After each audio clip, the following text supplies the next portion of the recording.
I'd like to share with you my version of Claire and how important she was, and a bit of the side of her that showed her passion in life.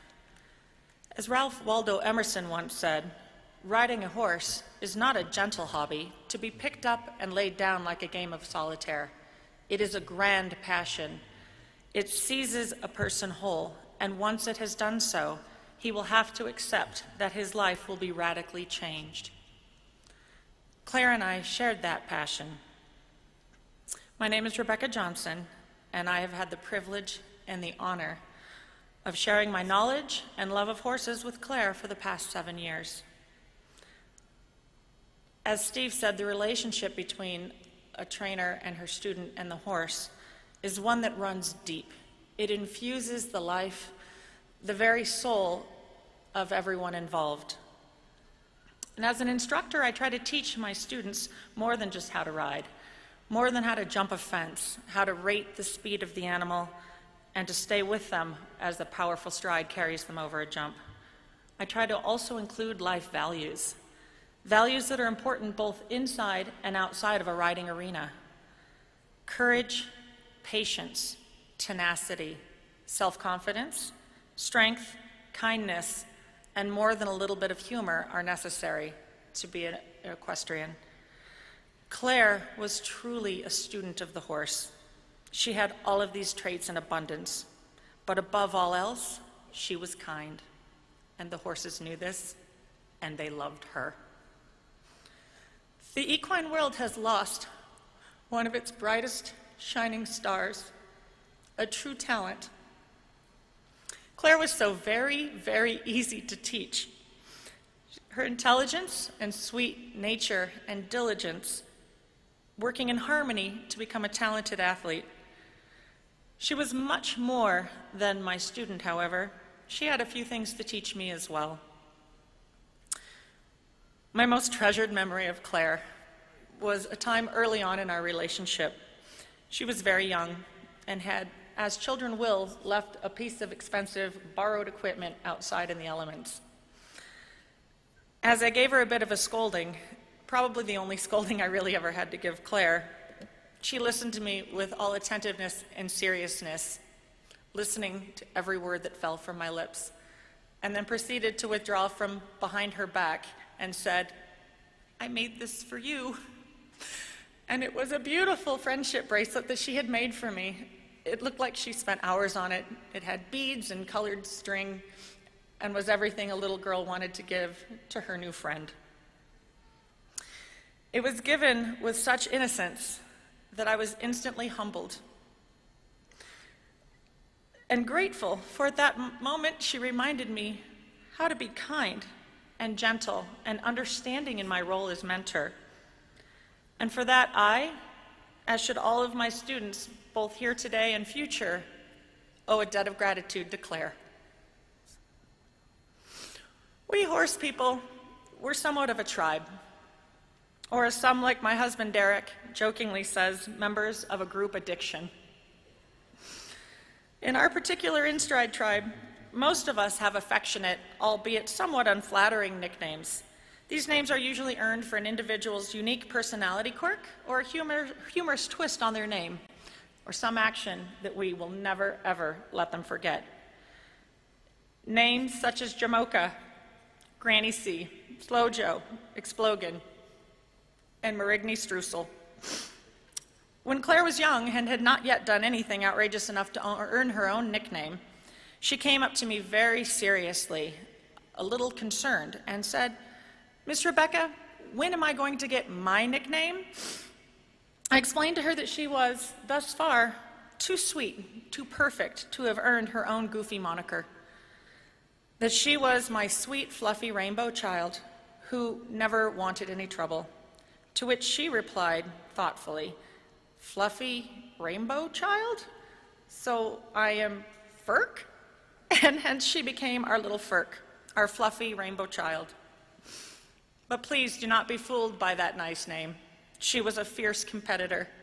She was very successful in the ring, with many championships under her belt and multiple year-end awards. In fact, she's earning one this year.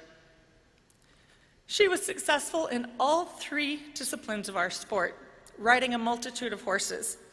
I know that all of you horsemen here today know how difficult that is. You would only know this, however, if you searched through the archives of CAJA, our Colorado Hunter Jumper Association, and saw her very successful record. For Claire was never boastful. She never chased points for the sake of winning. Instead, she mostly competed against herself, striving to hone her talent as a rider, to jump higher, to hold that perfect position, gaining in confidence and skills, and providing her horse with a good experience. That is how Claire measured her success, never by the color of her ribbon. An example of this great dedication to her horse and noteworthy sportsmanship-like behavior occurred several years ago at the CAJA Year-End Medal Finals, held right here in this very arena. If you all can picture where you're sitting on the floor, it is filled with colorful, bright jumps. The stands are filled. The competitors are backstage in the warm-up arena, putting their horses through their paces in order to compete. It is an event judged on the skill of the rider only.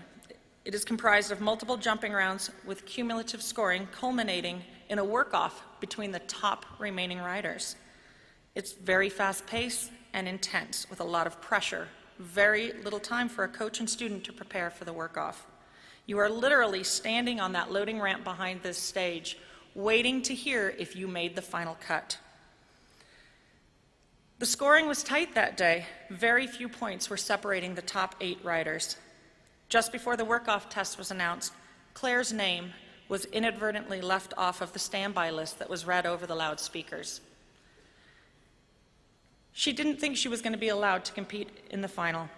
Instead of heading back to the stabling area in tears and disappointment, as so many riders do, Claire chose to stay, watch the work-off, and use it as a learning tool. Her dedication to improvement paid off, for when the gates were open, her name was unexpectedly read as the first to test. The 2 of us were stunned, but within seconds formed a plan and sent her cantering off into the ring. It was not Claire's best performance, but she went in and did her best and pulled it off, and it was a ribbon-worthy day for Claire. Instead of becoming angry or upset and blaming the show staff for the lack of notification, she gave a gentle pat to her horse Trebek and said quietly to me, "At least I got to do the work-off. I had a lot of fun." Grace under pressure, a true class act, just like her father.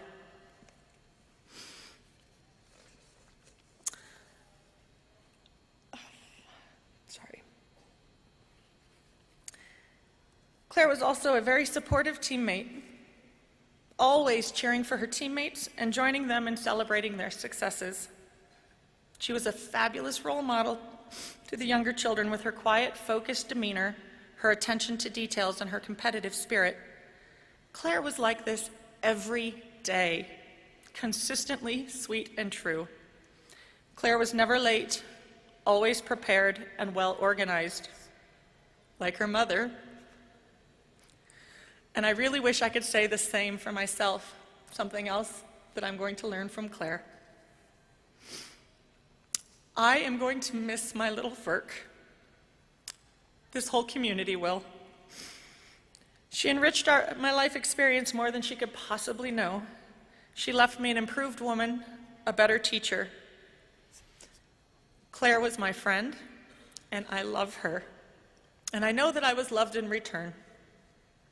I think she had that effect on everyone she touched. No matter how difficult life is at times, it is people like Claire who remind us how much love and kindness there is in the world, and how much we all need to take the time to appreciate one another, to respect each other's life trials, and to provide a kind word or gesture along the way. Some people just cannot help making a difference in our lives. By simply being who they are, they make the world a little brighter, a little warmer, a little gentler. And when they are gone, we realize how very lucky we are to have known them. Again, the world has lost a very special person.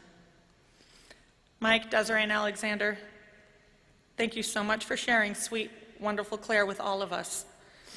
You did such a good job of raising her. She was maturing into such a fine young lady. I'm going to close out today with a poem that I hope speaks to where many of us are today. It is entitled, She Is Gone, and was written by David Harkin. You can shed tears because she is gone, or you can smile because she has lived.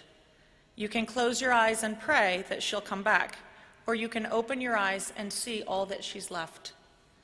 Your heart can be empty because you can't see her, or you can be full of the love you shared.